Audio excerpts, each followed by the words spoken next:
So pressure gauge, pressure cell experiment. This is pressure dial gauge. This is a pressure transducer. This is a pan. So oil is inside, hydraulic oil.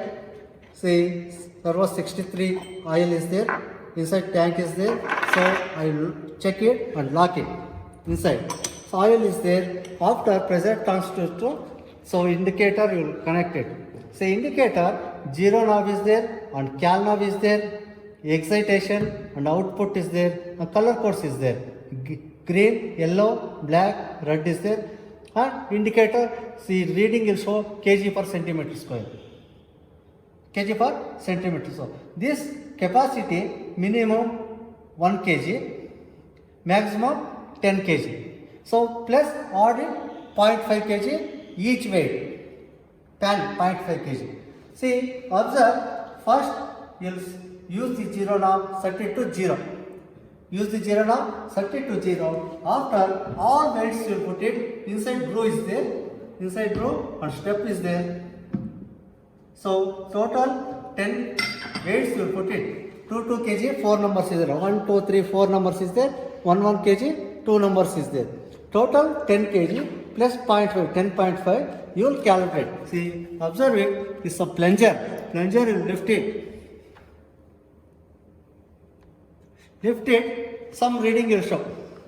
So 10.2 will show. That time use the cal knob, set it to 10.5. 10.5 will set it. Again decrease. Come in reverse order. Come in downwards. All weights will remove it.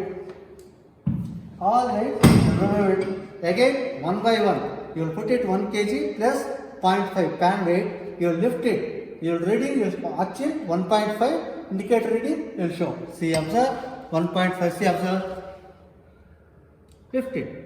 So that 1.5, indicator reading 1.4. So in indicator it is showing 1.4 for the weight which is added on the pan for 1 kg. So it will be taking 1 kg plus the pan weight of 0.5. So total 1.5 you will get in the indicator as 1.4. So same procedure added. So again downwards. Come downwards to release the load. Then you add on the weight. So this is of 2 kg. So once you add 2 kg, again you have to lift up. So when it is lifted up, you have to see the reading in the indicator. So it is showing 2.3. So this was for 2.5 dead weight what we added.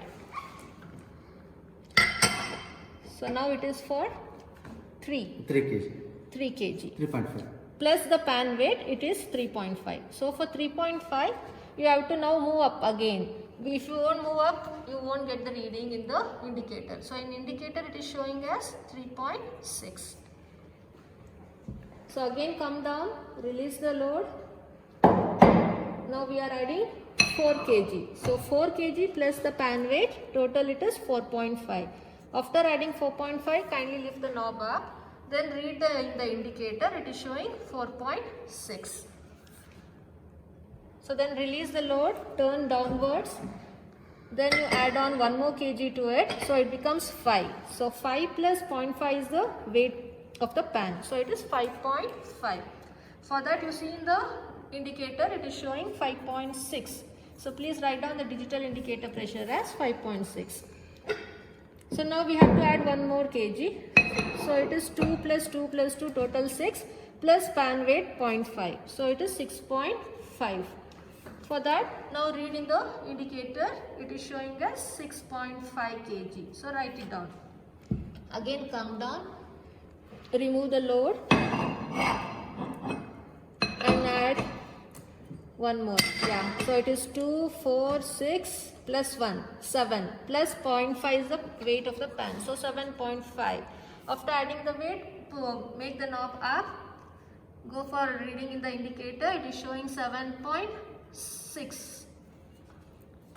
So now you release the load, come back in opposite direction.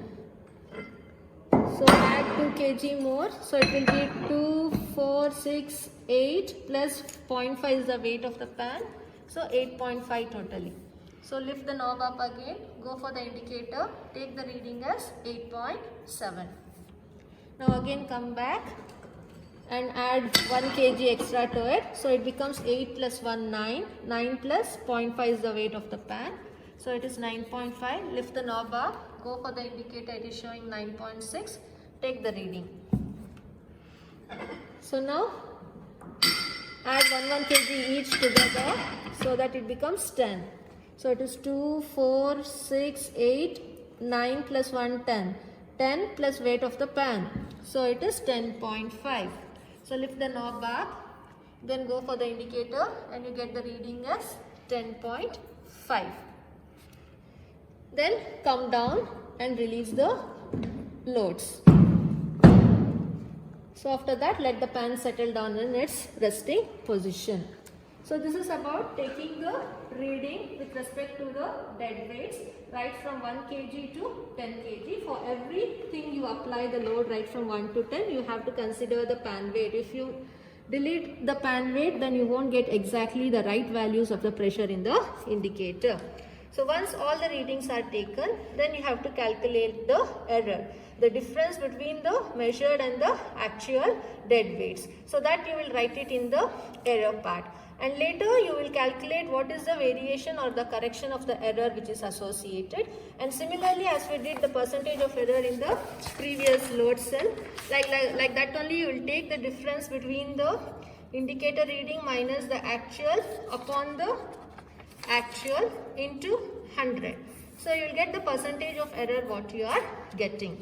So once this is done, similarly you will plot 3 types of graph. So first one is the actual values. This is 1, 2, 3 and 10. So these are all the dead weights which are actual values.